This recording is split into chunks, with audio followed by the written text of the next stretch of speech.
Kali ini saya akan sharing pengetahuan apa atau kemampuan apa yang diperlukan agar kita bisa menjadi kaya.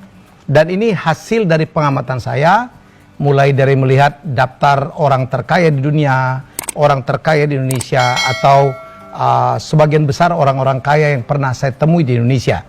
Saya dulu kan berprofesi sebagai MC, saya banyak diminta untuk menjadi MC launching perusahaan mereka, produk mereka, atau launching anak-anak mereka, putra mereka menikah. Dan ini yang bisa saya sharing.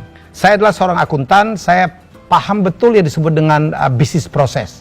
Jadi kita itu sebenarnya bisa mencari uang dari manapun. Jadi kalau kita melihat proses dari barang diciptakan,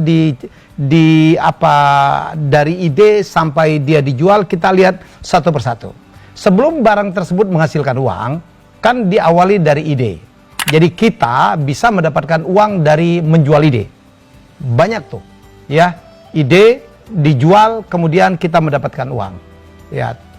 Kemudian kita juga bisa mendapatkan uang dari mendesain. Jadi dari ide biasanya didesain. Misalnya kita ingin membuat sepatu, ya. Sepatu misalnya untuk perempuan yang nyaman dipakai, misalnya, ya. Dan kemudian ada ahli desain bagaimana menciptakan sepatu yang untuk perempuan yang nyaman dipakai, yang seperti ide yang diminta, ya. Kemudian setelah itu baru diproduksi, kan? Diproduksi. Dan setelah diproduksi baru dijual. Sekali lagi, ide, desain, produksi, jual. Nah, ini saya sharing di tahap mana yang sebenarnya Anda perlu masuk kalau Anda mau kaya. Kalau Anda mau paling banyak duitnya, saya akan jawab. Jawabannya adalah di penjualan. Ya, banyak kali, ya, orang yang kaya di dunia ini adalah justru cuma jual saja. Tidak lagi terlibat dalam ide, dalam desain, dalam produksi. Contoh, ya, orang kaya di China namanya Jack Ma, mempunyai Alibaba, Alibaba.com. Alibaba itu kan cuma marketplace untuk jualan saja. Jadi siapa yang punya barang dicarikan dengan orang yang mau beli barang. Dia cuma mempertemukan saja. Tapi yang paling kaya adalah Jack Ma. Lebih kaya dari yang punya ide produk tersebut, lebih kaya daripada yang desain, lebih kaya dari yang memproduksi. Anda tahu orang paling kaya di dunia sekarang? Bukan Bill Gates, ya, bukan Carlos Slim Helú, ya, bukan Warren Buffett lagi. Yang paling kaya adalah Jeff Bezos. Jeff Bezos adalah pemilik dan pendiri Amazon.com. Lagi-lagi sama. Ya, bisnisnya adalah mempertemukan pembeli dan penjual. Dia tidak memiliki barangnya, tetapi orang bukan pembeli dan penjual. Dia tidak memiliki barangnya, tetapi orang ini, ya, yang membantu penjualan adalah orang yang paling kaya di dunia. Lihat tuh, top 10 orang paling kaya di dunia. Ada macam-macam di situ. Ada pemilik merek-merek hebat, tetapi merek tersebut tanpa bisa dijual, nggak akan membuat pemilik merek tersebut kaya. Jadi kalau saya lebih detailkan lagi, ya, Anda barangkali pemilik ide, ya, bisa nggak ya dibayar misalnya per produk? Bolehlah kalau dapat deal seperti itu. Tapi banyak kali, ya, pemilik ide itu tidak kaya-kaya amat. Ya, misalnya pembuat ide, ya, Anda tahu pemilik ide yang John Pemberton? Sedih kita. Coca-Cola, ya, itu produk dengan brand paling mahal di dunia. Ya, pernah, saya nggak tahu kalau sekarang. Itu menghasilkan triliun. Anda tahu tidak? Penemunya, John Pemberton, ya, meninggal dalam keadaan yang sedih kita.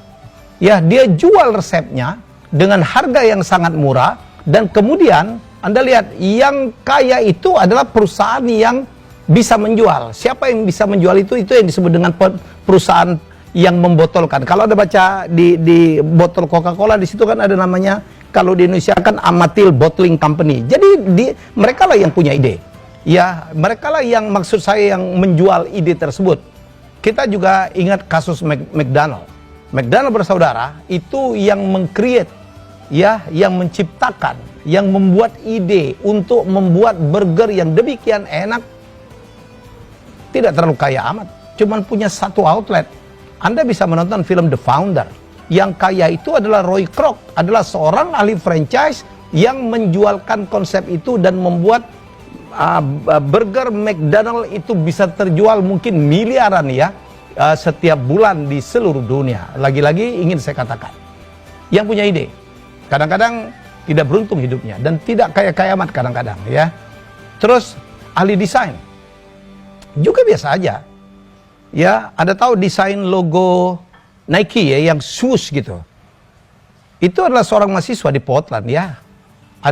Dia menyetorkan ide tersebut dan dibayar di bawah $100 tuh. Padahal lagi-lagi logo Nike itu adalah logo yang demikian mahal. Produk apapun kalau ditempelin Nike itu, yang shoes itu, harganya luar biasa, berkali-kali lipat. Ya, dan kemudian produksi. Produksi juga. Produksi. Apakah orang-orang yang skillnya bagus banget dalam melakukan produksi kaya sekali? Bisa iya, bisa tidak. Kalau kaya sekali sehingga masuk top 10, top 100 orang terkaya di dunia, di Indonesia enggak juga. Ya, kalau kita keluar negeri nih, kita beli satu merek sepatu yang mahal banget. Saya tidak perlu nyebut brand. Harganya bisa $100. Kita beli sneaker. Ya. Wah, bangga betul. Desainnya bagus. Ya, saya kan penggemar sneaker ya. Sepatu-sepatu Keds itu. Jangan kaget. Begitu dibuka, made in Indonesia, made in Vietnam. Yang made in Indonesia tuh pabriknya ada di Bekasi, ada di Tangerang. Anda tahu nggak sepatu-sepatu tersebut yang retail price-nya sampai $100, lebih dari $100, itu dibayar ke pemilik pabrik yang memproduksi semua, yang mengatur buruh, yang membeli bahan baku, memproduksinya dengan segala macam kesulitan. Paling dibayar jauh di bawah itu. Paling menerima uang mungkin $20 atau mungkin lebih kurang dari itu. Sementara dijual dengan harga $100. Saya ingin bertanya kepada Anda, siapakah yang menikmati margin paling besar? Apakah yang memproduksi, sang pemilik pabrik? Apakah yang menjual? Jawabannya adalah pasti yang menjual. Jadi apa yang ingin saya simpulkan? Kalau Anda ingin kaya, kalau Anda ingin duitnya banyak betul, sebenarnya fokus saja di Anda harus punya kemampuan untuk menjual. Ya, kan saya udah buktikan tadi. Kita tidak akan bisa dapat banyak duit betul dari menjual ide. Kita tidak akan bisa dapat banyak duit begitu banyak dari membuat desain. Kita tidak akan bisa dapat banyak sekali uang dari produksi. Yang paling banyak mendapatkan uang adalah penjual. Kalau saya bisa simpulkan, Anda boleh punya ide yang sangat kreatif. Anda boleh ahli desain. Anda boleh jago produksi. Tapi kalau ide Anda, desain Anda, kalian produksi Anda, produk yang Anda produksi tidak bisa dijual, selesai. Jadi ini ilmu hidup kalau Anda ingin kaya. Ya, jadilah penjual. Anda harus punya kemampuan yang baik untuk menjual. Kadang-kadang bila perlu Anda tidak perlu kreatif amat. Anda nggak jago desain, Anda nggak punya ide, Anda nggak bisa produksi. Jadilah penjual. Saya kemarin mengundang Dewa Eka Prayoga, seorang penjual yang handal. Saya udah bertemu semua deh. Konglomerat Indonesia, orang-orang kaya in the top 10, in the top 20, rata-rata adalah jago jualan. Kadang-kadang barangnya adalah bukan barang mereka. Sekarang kita punya orang, apalagi zaman digital sekarang ya, ada orang yang kerjanya cuma jualan aja, ngambil barangnya dari orang.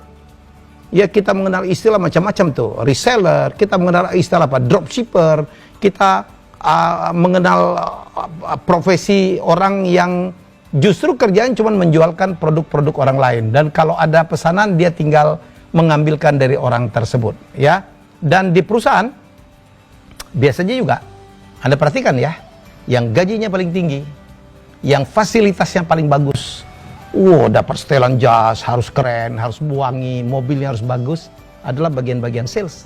Anda lihat nggak itu? Kadang-kadang dapat bonus kalau tercapai. Bonus uang ke luar negeri. Bagian produksi, yang di bengkel, yang di pabrik, udah belepetan, ya ketaker tuh. Jadi sekali lagi, Saya ingin menyampaikan kepada Anda, kalau Anda ingin kaya, kalau Anda ingin banyak sekali penghasilan, yang Anda harus kuasai adalah ilmu menjual. Gak gampang memang untuk menjadi penjual, makanya belajar. Paksa diri Anda agar Anda menjadi seorang penjual yang handal. Anda boleh cek itu, top 10, top 20, top 30, atau top 100 orang terkaya di dunia. Apapun bisnisnya, mereka adalah penjual-penjual yang handal. Kalau produknya tidak laku, mereka tidak akan pernah bisa menjadi kaya. Ya, pelajarin cerita hidup Jeff Bezos, Bill Gates, Steve Jobs dulu, Warren Buffett. Itu adalah penjual-penjual yang maha handal. Carlos Slim Helu, Amancio Ortega, orang tua dari Spanyol tiba-tiba punya ide, punya pemikiran untuk menjual produk-produk dengan harga murah, dengan juga desain yang bergantinya cepat sekali. Dia membuat Zara, sebulan sekali ganti desain dan buang. Ganti desain dan buang. Zaman dulu kan produk-produk fashion kan 6 bulan sekali. Cuman summer collection, dan winter collection. Lama banget 6 bulan. Sekarang ada lagi H&M yang kalau tidak salah setiap minggu dia muncul desain baru. Sekali lagi, kemampuan menjual lah yang membuat orang menjadi kaya. Demikian tips saya, inspirasi saya kali ini. Mari kita